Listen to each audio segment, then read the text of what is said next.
Hello, my name is Rodolfo de Hoyos, and I'm here to just give my point of view on the Occupy Wall Street movement. Occupy Wall Street movement is beautiful. I love those people that are dedicated and committed to the movement on uh, the corruption in politics and to try to end the Fed and to bring awareness to a corrupt economic system and policy by our government uh, against all good people in this country.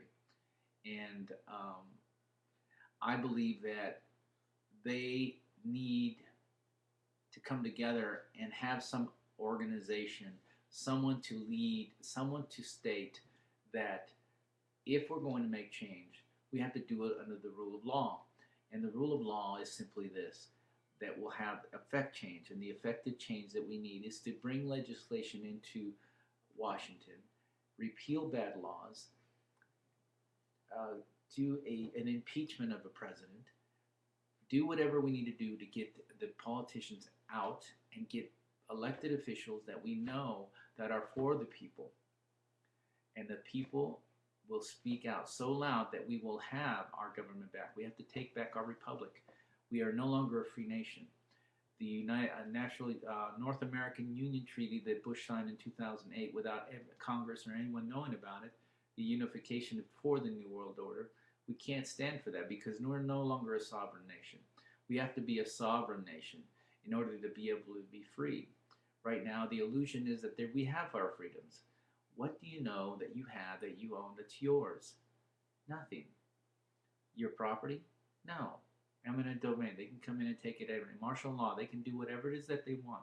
Now, with the Patriot Act and the Homeland Security Treaty or Act that they passed, you can no longer have any freedoms. They can come into your home without a warrant, without an arrest, and not without charging you indefinitely.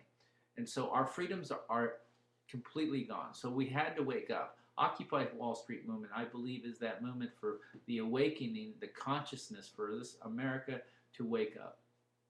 Now what we need is to bring the Occupy Wall Street in masses.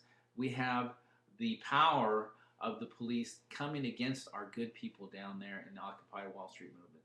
These people must be protected. So, an attorney, if you're listening, write a letter notifying the chief of police, the mayor, the commissioner, any and all parties that are serving the people, that they understand that they're to uphold the rule of law and to defend the rights of our citizens. And the people that are speaking out for us that can't be down there must be protected. So the police that are committing these crimes by using batons and using weapons against these free people should not go unpunished.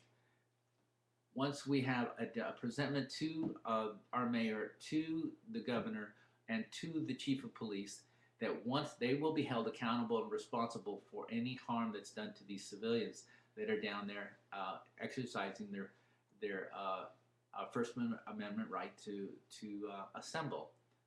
And so, and I think it's a First Amendment right. I'm not sure. I'm not very good at this stuff. But what I do know is that once you make your offer and they deny you and someone does get hurt, it will be $1 million per offense per citizen against the city, so that they can stop and so that they can take some leadership to hold the responsible parties that are harming our citizens down there in Occupy Wall Street, number one. And then file the lawsuit against the city. Make it hurt where it counts. And it hurts them. They are all motivated by money. It's not the Occupy Wall Street. They don't care if you're out there freezing your ass off. They don't care if you're yelling, oh, 99%. They don't care about any of that shit. They only care about what? One thing, and that's the monetary system and how it affects them and how it'll affect their bottom line if we start filing lawsuits against these people that are committing these crimes against humanity. And I believe that if you go to Washington, the Million Man March was perfect. The Glenn Beck March was wonderful. We got people to recognize and wake up. The same thing. Go camp out in front of Washington. Go camp out in front of the governor's office. Go camp out in front of the people that will become uncomfortable. They don't care if you go to Bank of America, or Wells Fargo, or Citibank, or any of these little banks. They could care less. What they do care about is they don't want you to go to their house. They don't want you to go to their office. And that's where we need to go as a movement. I think that leadership needs to happen within the movement, because when the police barricade you into a bridge, you have nothing. You have to have a military operation when you're thinking in terms of taking a movement in, your focal point. You have your red, your white, and your blue. Your red goes into the focal point. You have your right flank and your left flank to come back and around and go and achieve your objective. You have to be able to lead these people in order to do what your objective is to do, which is to get mainstream media and your politicians that are in office that are recognizing that you are not just a group of people that don't have any organization. So I implore you, I encourage you, and I'm with you so that you can prevail and you can have the voice for the people. And I love all of you that are down there. And I love all the servicemen that have served just as I have served, that we vow to uphold the Constitution of the United States.